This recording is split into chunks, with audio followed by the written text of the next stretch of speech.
Let me tell you something important, something hard. If you are waiting for motivation, you are wasting your life. Motivation is garbage. It is the cheapest commodity in the world, and it is a trap designed to keep you poor.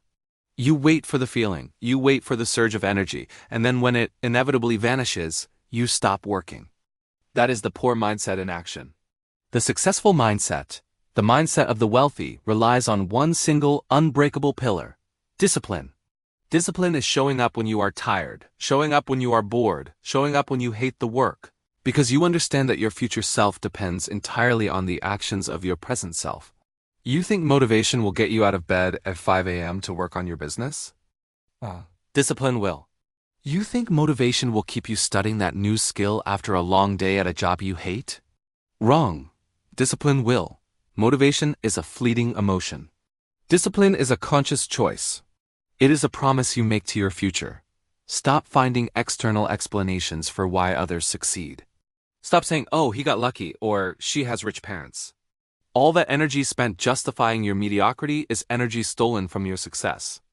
Every minute you spend complaining about someone else's good fortune is a minute you could have spent building your own. The only thing you can control, the only factor that truly matters, is your brain, your focus, and your way of thinking. Focus internally. That is where the power is. Your circumstances are temporary. Your mindset is permanent unless you decide to change it. Stop being a victim of your own narrative. The world doesn't owe you anything. You owe it to yourself to take control. And you need to understand this. Nobody cares about your success. Nobody. Your friends, your family, your neighbors, they might smile. They might say the right things, but deep down, few people genuinely want to see you rise above them. It makes them uncomfortable. It forces them to look at their own lives, their own lack of action. You are alone in this fight, and you must rely entirely on yourself. This is a competition. Life is a zero-sum game. When you win a market share, someone else loses it. When you get the promotion, someone else is denied. When you are not winning, you are, by definition, losing. You are the loser. That is the hard truth, and you need to face it. The sooner you accept that you are your only true ally, the sooner you can start making real progress. And let me tell you why being average is the most selfish thing you can do. You think success is selfish? You think chasing wealth is greedy? No. When I created my business, I didn't just enrich myself. I hired people. I gave dozens of families a livelihood, a way to pay their bills, feed their children, and build their own dreams. I created value that rippled out into the community. Being average, being mediocre, that is selfish. You are only worried about your small, contained life. You're worried about your comfort, your entertainment, your little problems. Becoming successful, becoming powerful, becoming wealthy, that allows you to help exponentially more people. Your success becomes a platform for others.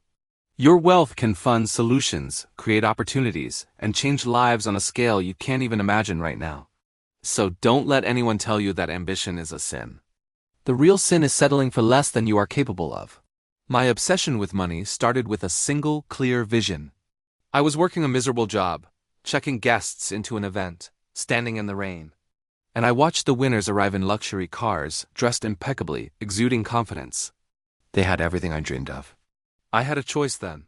I could wallow in self-pity. I could get bitter and resentful, or I could ask the most important question. Why can he do it? And why can't I? That question changed everything. It fueled an obsession. I allowed myself to hollow, to daydream, to imagine my rusted-out car was a luxury sports model. I visualized success so intensely that it started to feel real in my mind. Imagination is the precursor to discipline. You have to see the goal clearly before you're willing to pay the price to achieve it. You have to want it so badly that the pain of the work becomes irrelevant. Money never sleeps. It flows like a river, constantly moving around the world. You cannot chase it from the banks. You can't just wish for it. You must stand in the middle of the current. How do you do that? You must find the biggest problems in society, the broken education system, the flawed business processes, the unmet needs, and you must create the solution. When you solve big problems for a lot of people, you take the money from the flow. That is how real wealth is generated. It's not about luck.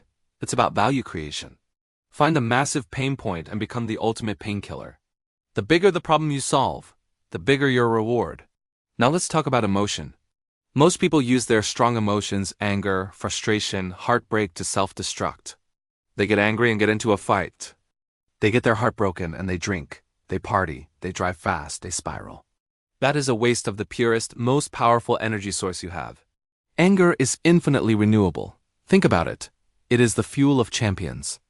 Michael Jordan used every slight, every criticism as fuel. He turned anger into championships. You must harness that energy and aim it at productivity. Be angry at yourself. Be angry that you are still playing video games for hours a day when your life is stagnant and your parents are still working hard to provide for you.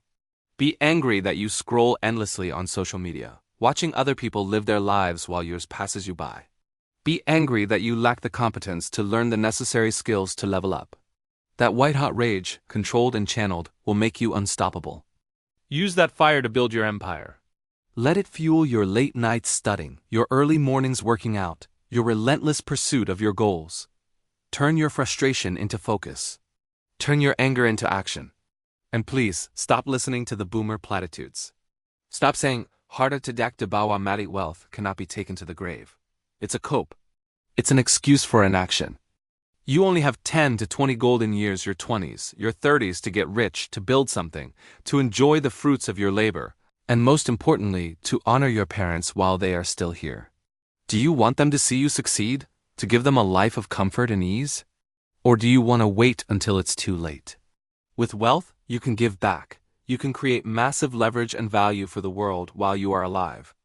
And as for the saying, all graves are the same? Look at the pyramids. Look at the tombs of emperors. They are not the same. Your legacy matters. What you build, what you create, the impact you have that lives on. Start building it now. Stop accepting mediocrity. Start being disciplined. Start winning.